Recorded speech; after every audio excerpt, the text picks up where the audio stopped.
Olá pessoal, olá galerinha que está em casa, do sexto ano. Meu nome é Ives Fernando, eu sou professor de ciências e hoje nós iremos ver mais uma aula de ciências.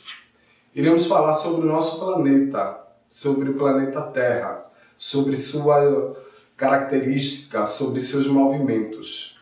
Como você pode ver, essa imagem que está sendo ilustrada fala aí sobre as suas camadas, a Terra e as suas camadas.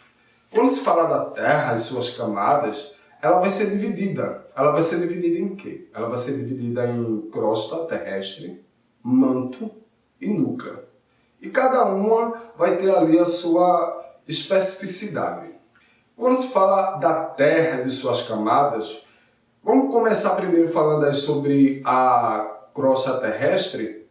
Ela pode ser dividida em duas. Veja aí essa imagem.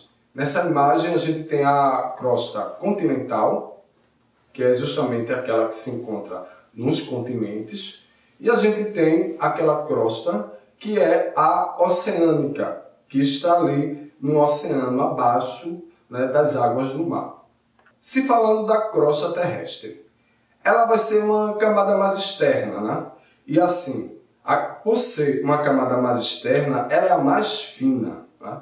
Ela corresponde a cerca de 1% do planeta. E ela vai se estender, no máximo, até 80 quilômetros de profundidade. Vocês entendem o que é profundidade, né? Bom, e essa crosta terrestre, ela é dividida em duas, a oceânica e a continental. A oceânica ela vai ser formada basicamente por basalto e a continental ela vai ser composta por granito. Quando se fala de oceânica e continental, cada uma vai ter ali uma porcentagem. Na crosta oceânica, ela recobre cerca de 60% da superfície do planeta e tem pelo menos 180 milhões de anos. É a mais jovem das camadas da Terra. Quando se fala da continental, ela é formada principalmente por granito, tá? E tem pelo menos 2 milhões de anos, recobrindo aí parte do nosso planeta, 40% da superfície. E sua espessura, ela chega pelo menos a uns 50 quilômetros em direção ao núcleo da Terra.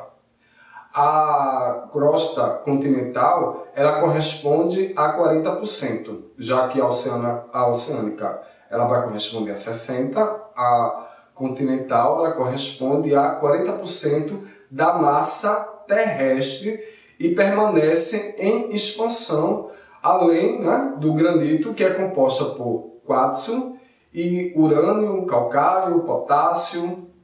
Então dá para perceber bem aí sobre a crosta oceânica e continental, nessa imagem que vocês podem observar, que a crosta continental ela está nos continentes, né?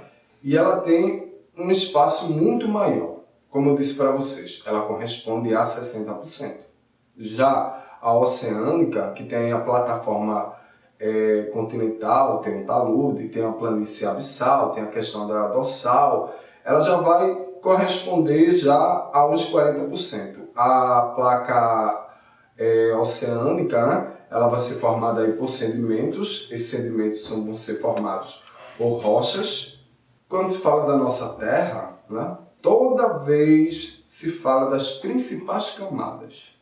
Então eu comecei a falar sobre a crosta terrestre e disse a vocês, lembrem-se, ela vai ser dividida em duas. Aquela que vai estar nos continentes e aquelas que vai estar nos oceanos. Cada uma ali corresponde a uma porcentagem. Mas vamos falar sobre o manto, que é a segunda camada da Terra. O manto ele vai ser, né, uma camada assim mais extensa, ela está localizada abaixo da crosta terrestre, ela é formada assim por diferentes rochas, como silício, magnésio, e vão permanecer no estado líquido, como consequência do calor que vai ser emanado pelo núcleo da Terra. O manto, ele também é dividido em duas camadas. Nós iremos ter o manto superior e o manto inferior. Quando se fala do manto inferior, permanecem em elevadas temperaturas e pode atingir até 2.000 graus Celsius. Gente, eu estou falando que são 2.000 graus Celsius. Bora relembrar da água? A água mesmo.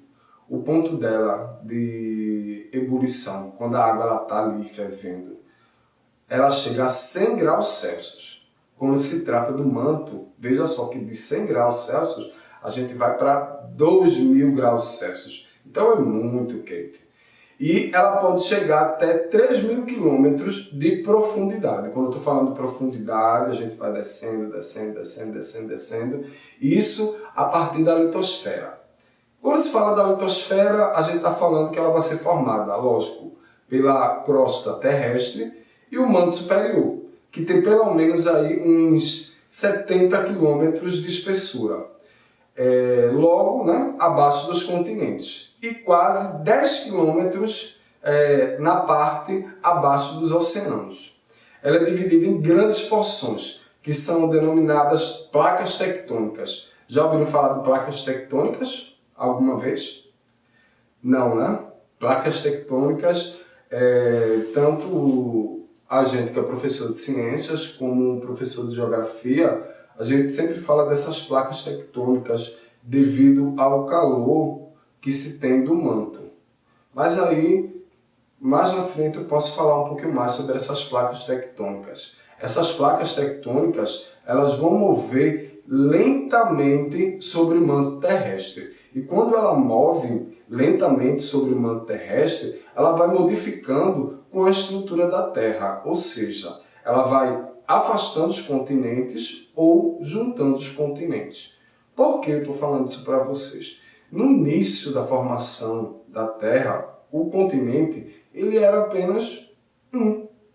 Só que com as placas tectônicas e o calor que se tinha, né, do manto, que era a parte líquida, como eu estava dizendo para vocês, chega a 2.000 graus Celsius, a gente chama o calor ali de convecção. Não tem uma panela de pressão? Uma panela de pressão que você fecha, que eu digo que ali é um sistema fechado e a panela de pressão tem um vapor, vai ficar ali, ó, circulando, circulando, circulando. Isso é um calor que a gente chama de calor por convecção. Então, a placa tectônica, ela também recebe esse calor por convecção. E esse calor daí faz com que a Terra ela pode se afastar ou a Terra ela pode se juntar e também na formação de montanhas e de alguns vulcões. Quando se fala das rochas da litosfera, elas vão estar divididas em rochas magmáticas ou ígneas, né, que são formadas pelo magma. O magma justamente é o material que é formado pelo manto. O manto ele vai ser constituído justamente por esse magma e vai solidificar, né, quando chegar na crosta terrestre, em rochas sedimentares, que são formadas aí pelas erosões, que a gente pode dizer que são rochas metamórficas, rochas que irão passar por algumas transformações. Vamos agora falar da última camada, que é o núcleo. Observe aí que imagem linda sobre o núcleo. Eu, quando estava pesquisando, eu gostei muito sobre essa imagem, né?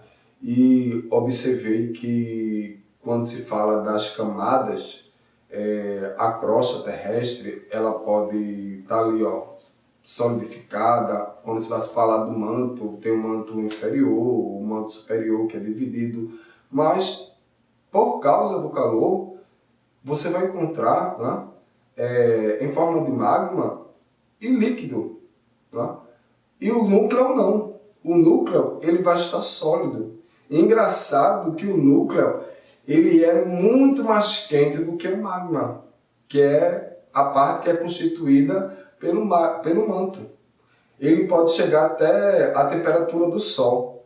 Daí você pode perguntar, mas professor, se é tão quente assim, por que o núcleo ele se encontra solidificado? Você já ouviu falar sobre pressão? Sobre materiais que estão ali sob pressão? Veja só a espessura, veja só o tamanho da Terra. A Terra está ali, ó, Está ali colocando a pressão, pressão, pressão, pressão, pressão, pressão, pressão. Então, essa parte que está líquida, que pode estar muito quente, que pode chegar a uma temperatura do Sol, ela vai estar sólida devido à pressão que é exercida pela Terra. Vamos falar mais agora sobre o núcleo. O núcleo ele vai corresponder a aproximadamente 1/3. O que é 1/3, né? Toda vez quando eu estou com meus alunos de ciências do 6º ano e vou falar um pouco de matemática, eles não entendem muito bem essa linguagem do que é 1/3. 1/3 é quando você pega uma parte, né, de determinada coisa. Vamos dar um exemplo? Uma laranja sendo dividido para 3 pessoas. Então, cada parte vai corresponder a 1/3. Então, quando vai se falar do núcleo, o núcleo ele corresponde a esse terço de toda a massa terrestre que é apresentada, né? E ele vai apresentar aí as maiores temperaturas no seu interior. E profundidade que vão desde 2.900 km até 6.370 km. Ele pode ser subdividido em 2 subcamadas, que são classificadas conforme seus respectivos estados físicos, o núcleo interno e o núcleo externo. Quando se fala do externo, se diz que ele é líquido, né? Com uma fluidez muito maior do que a do manto, em razão das temperaturas que se aproximam dos 3.000 graus Celsius. Observe bem, do manto a temperatura era 2.000 graus Celsius. Quando se vai falar do núcleo, quanto mais profundo for, a temperatura ela vai aumentar, né?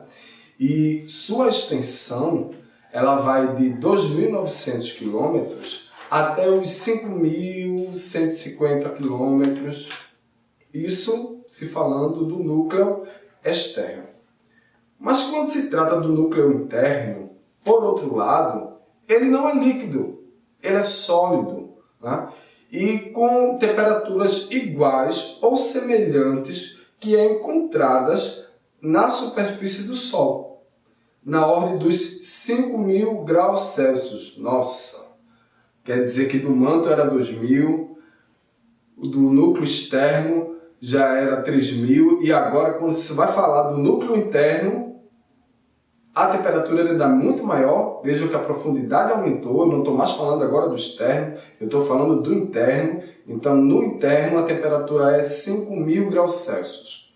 O fato do núcleo ser sólido deve-se ao fato, né, da pressão, como eu tenho falado para vocês, por ser extremamente elevada, algo em torno aí de 3 milhões de vezes maior do que a pressão atmosférica do nível do mar. Forma-se então uma liga, que a gente chama de liga metálica maciça, né, que vai ser formada de níquel e ferro, o que faz com que essa camada seja também chamada de nífer. Bom, já que eu falei para vocês sobre as principais camadas da Terra, que são a crosta terrestre, o manto, o núcleo, eu falei para vocês que elas são divididas em partes. Vamos agora falar sobre movimentos. Movimentos que a Terra ela vai fazer. Então, quando se vai falar de movimentos, primeiro eu vou começar a falar do movimento de rotação. Já ouviram falar do movimento da rotação da Terra? O movimento da rotação da Terra vai ser aquele que ela realiza em torno dela mesma, em torno do seu próprio eixo. Porque a Terra ela vai se encontrar, de certa forma, assim, ó, inclinada. Tá? Então, como se estivesse rodando em torno de si mesma, e o tempo que o planeta ele leva para completar esse giro daí é de 24 horas. A principal consequência é a existência alternada entre dias e noites. Imagine se a Terra não rodasse, se não tivesse esse movimento de rotação. Quer dizer que uma parte do planeta só existiria dia e na outra parte do planeta só iria existir a noite. Então, nessa imagem aí, que você pode observar, né, a gente vê aí o eixo da rotação da Terra, dá para observar bem aí o Sol, os raios solares mostrando aí o dia de uma parte da Terra e a noite na outra parte da Terra. Então, se fala de rotação, se fala do movimento que a Terra faz em torno de si mesmo. Ela vai rodar, né, em torno de si mesmo, e essa rotação daí ela vai levar 24 horas. Vamos falar agora sobre o movimento de translação da Terra. O movimento de translação da Terra vai ser um movimento em que o nosso planeta, o nosso querido planeta Terra, ele faz, né, ao redor do Sol. Né? Esse movimento que a Terra ela realiza em torno do Sol vai demorar cerca aí de 365 dias e 4 horas e alguns minutos para completar esse movimento. Esse movimento é responsável direto pelas... Esse movimento ele vai ser responsável direto pela existência das estações do ano. Estações do ano?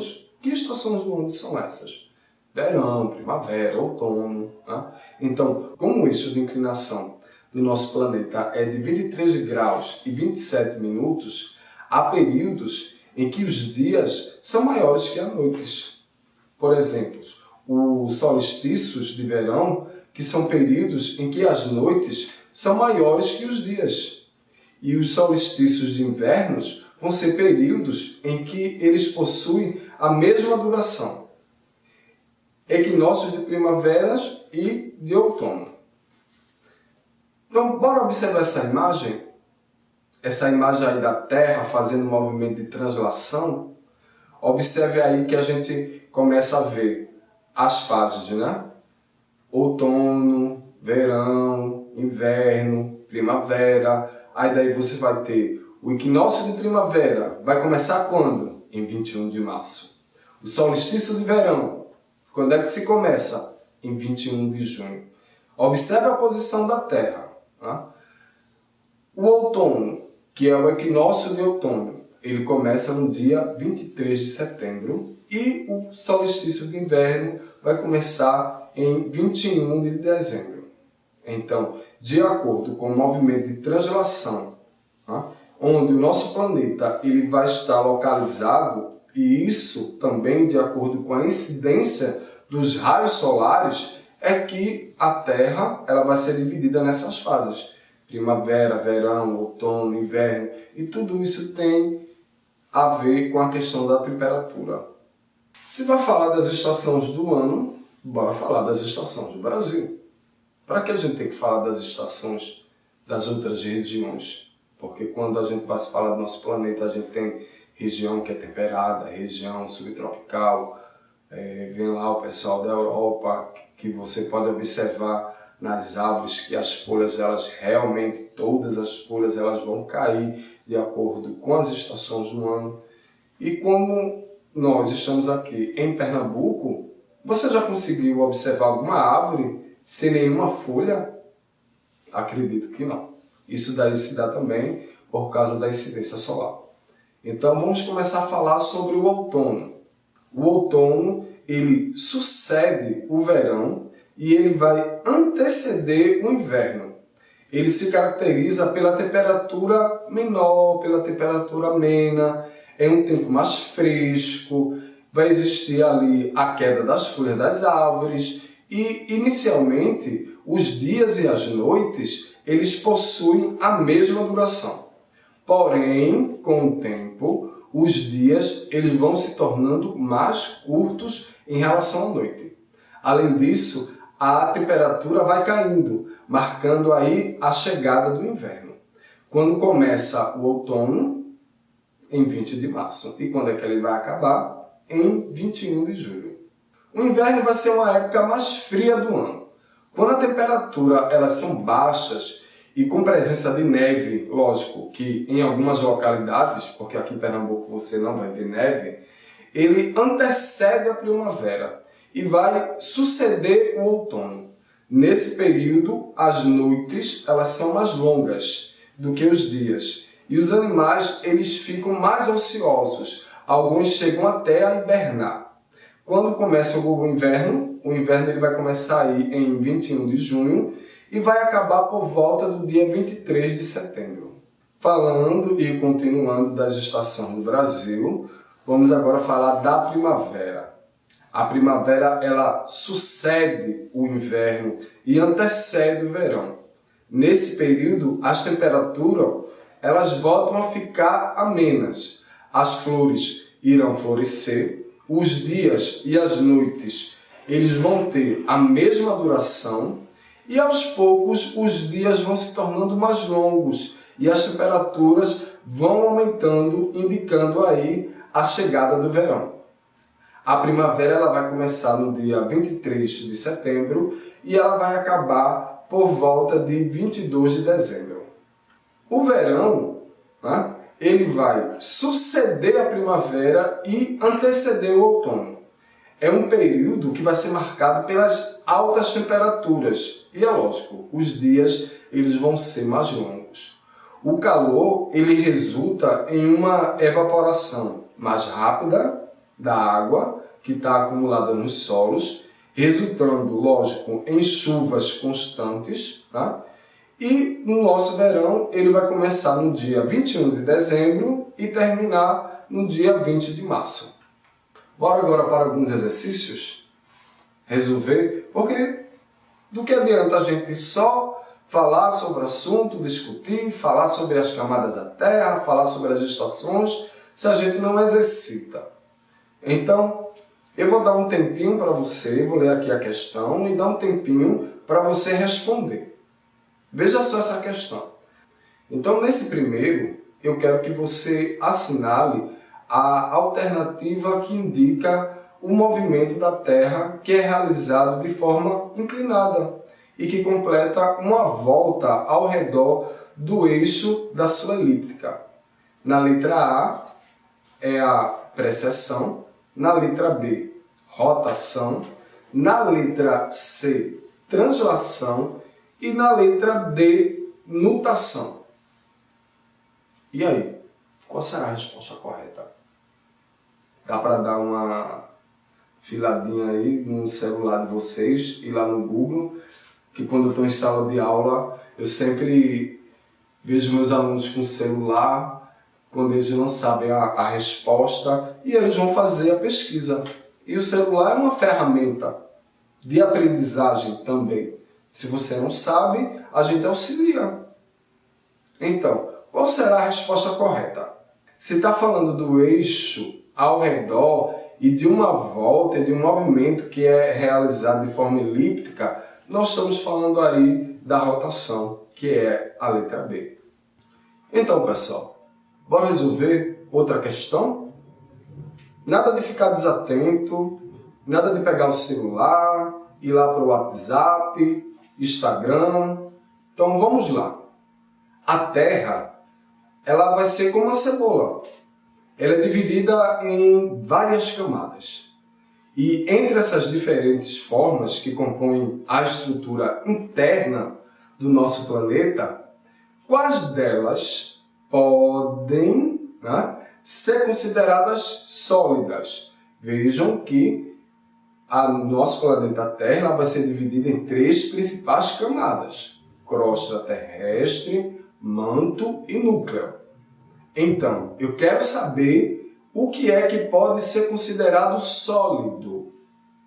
Então, na letra A, você vê aí somente a crosta terrestre. Na letra B, você vai ver somente o manto. Na letra C, somente o núcleo. Na letra D, a crosta e o núcleo interno. Tempinho aí para pensar. Olha que o tempinho é para pensar. Não é um tempinho para ir tomar água, não. É um tempinho para pensar.